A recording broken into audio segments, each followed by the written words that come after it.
महाविकास आघाडीचे नेते जे उद्या जोडे मारो आंदोलन करणार आहेत ते पंडित जवाहरलाल नेहरू, सोनिया गांधी, राहुल गांधी यांना जोडे मारणार का? कारण यापूर्वी देखील त्यांच्याकडून जे काही देशातील स्वातंत्र्य सैनिक असतील किंवा महत्त्वाच्या व्यक्ती असतील त्यांचा अवमान झाला, त्यानंतर त्यांनी देखील माफी मागितली होती। त्याचप्रमाणे पंतप्रधान नरेंद्र मोदी यांनी माफी मागितल्यानंतर सुद्धा जर ही जोडे मारो आंदोलन करणार असतील तर त्यांनी पहिले त्यांच्या स्वतःच्या वरिष्ठ नेत्यांना जोडे मारावे। केशव उपाध्याय यांनी ठाण्यात आयोजित करण्यात आलेल्या पत्रकार परिषदेमध्ये पत्रकारांशी बोलताना यावेळी सांगितले। या महाविकास आघाडीच्या जोडे मारो आंदोलनाच्या विरोधात उद्या भारतीय जनता युवा मोर्चा देखील आंदोलन करणार आहे। खरं म्हणजे उद्या महाविकास आघाडी जोडे मारो आंदोलन करणार आहे।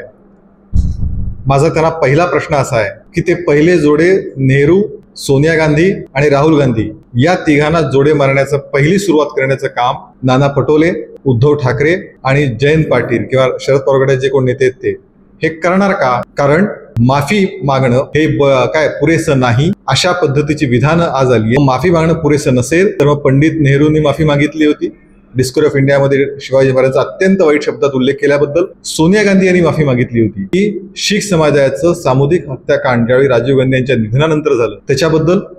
आणि राहुल गांधी तर दस्तूरखुद्द कोर्टात माफी मागितली। जर माफी मागणं पुरेसं नसेल तर या तीन नेत्यांना पहिले जोडे मारून तुम्ही सुरुवात करणार का, असा माझा पहिला प्रश्न महाविकास आघाडी सरकारला। असं आहे की भारतीय जनता पार्टीचे युवा कार्यकर्ते छत्रपती शिवाजी महाराजांच्या पुतळ्यापाशी जातील, त्यांना आदरांजली वाहतील, छत्रपती शिवाजी महाराजांबद्दल कृतज्ञता व्यक्त करतील आणि त्यानंतर महाविकास आघाडीला प्रश्न विचारेल की अडीच वर्षामध्ये नेमकं तुम्ही काय केलं। विशालगडावरती आक्रमण हटवणं सुरू होतं त्यावेळी तुमची भूमिका का होती? वर्षानुवर्ष काँग्रेसच सत्तेवरती या राज्यात आहे तरी सुद्धा छत्रपती शिवाजी महाराजांच्या गड किल्ल्यांवरती वेगळ्या प्रकारची अतिक्रमणं झाली, अनेक गोष्टी नाही करता येणं शक्य असून त्यांनी केल्या नाही।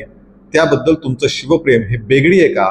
कर्नाटकातला शिवाजी महाराजांचा पुतळा हटवला गेला त्यावेळी तुमची भूमिका नेमकी काय होती? नेहरूजींबद्दल अत्यंत वाईट भाषेत छत्रपती शिवाजी महाराज बोललेत, तुमची भूमिका आता ढोंगीपणाची काय आहे? या प्रकारचे प्रश्न युवा मोर्चाचे कार्यकर्ते उपस्थित करते। मी तुम्हाला तेच म्हणलं की खरं म्हणजे घडलेली मालवणची घटना आहे ती अत्यंत दुर्दैवी आहे आणि या घटनेमध्ये जी शिक्षा करायची असेल, जो दोषी असेल त्याबद्दलची सर्व पावलं सरकार उचलेल, समिती नेमली आहे, सगळ्या गोष्टी आहेत। पण ज्या पद्धतीचं अत्यंत घाणेरड्या स्तरावरचं राजकारण महाविकास आघाडी सरकारचे तीन पक्ष करतायत, या तिन्ही पक्षांना जनतेसमोर जाण्यासाठी कोणताही मुद्दा नाही। कारण 2.5 वर्ष महाविकास आघाडी सरकारचं अनैतिक ज्या पद्धतीचं सरकार महाराष्ट्रात होतं त्या तीन अनैतिक घटक पक्षाने एकत्र येऊन केलेल्या सरकारमधून एकही काम त्यांना ठामपणे सांगता येत नाही। आणि हे काम सांगतायत विकासाचं काम, सगळे प्रकल्प ठप्प झाले होते। महाराष्ट्राची ओळख 100 कोटीची खंडणी गोळा करणारा महाराष्ट्र आणि विकासाचे कोणते प्रकल्प नाहीत, मुख्यमंत्री कधी घराच्या बाहेर पडत नाहीत, अशा प्रकारची महाराष्ट्राची ओळख त्या 2.5 वर्षाच्या महाविकास आघाडीच्या सरकारची होती। या उलट युती सरकारने अनेक विकासाचे प्रकल्प आणले, ते विकासाचे प्रकल्प दृश्य स्वरूपात दिसायला लागले आणि त्यामुळे येणाऱ्या निवडणुकीमध्ये विकासाचा कोणताही अजेंडा महाविकास आघाडीकडे नाही, त्यांना तो ठेवता येत नाही आणि म्हणून नकारात्मक महाराष्ट्रातलं वातावरण पेटवण्याचा, महाराष्ट्रामध्ये अराजकता निर्माण करण्याचा शरद पवार आणि उद्धव ठाकरे महाविकास आघाडी प्रयत्न करते हे गेल्या 15-20 दिवसातल्या घटनांवरून आपल्याला दिसून येतं।